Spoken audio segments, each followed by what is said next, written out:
Hello বন্ধুরা, আমি চলে আসলাম। তো আজকে তো আমার মঙ্গলচণ্ডী পূজা আছে, মা মঙ্গলচণ্ডী পূজা।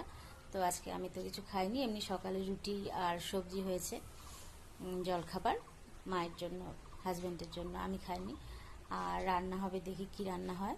আমি তো দুপুরবেলা ডালিয়া খাবো আর রাতে তো রুটি খাবো, ঠিক আছে? তো ওয়েদারটা সত্যি খুব সুন্দর, সবারই ভালো লাগবে এরকম ওয়েদার, ঠিক আছে? পূজা হয়ে গেল, মা মঙ্গলচণ্ডী পূজা করলাম। প্রসাদ, সিংহাসন, সব ঠাকুরকে প্রসাদ, ফুল।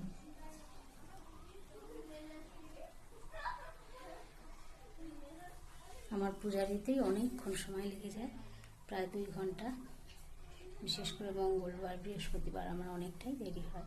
তো আমার তো খাওয়া হয়ে গেছে, ডালিয়া খেলাম আজকে সব সবজি দিয়ে, পটল, আলু, গাজর, টমেটো দিয়ে ডালিয়া করলাম। খাওয়া হয়ে গেছে। আর জামা কাপড় নিয়ে আসলাম ছাদের থেকে। এগুলো তো এখন ভাঁজ করবো না, সন্ধ্যাবেলা এখন একটু রেস্ট করবো, তারপর তোমাদের সঙ্গে আবার দেখা হবে। ওকে, তো সন্ধ্যা দেওয়া হয়ে গেল আর চাও খাওয়া হয়ে গেছে। তো এখন টিভি দেখবো মায়ের সাথে বসে, ঠিক আছে? তো তোমরা আমার ভিডিও অবশ্যই দেখো।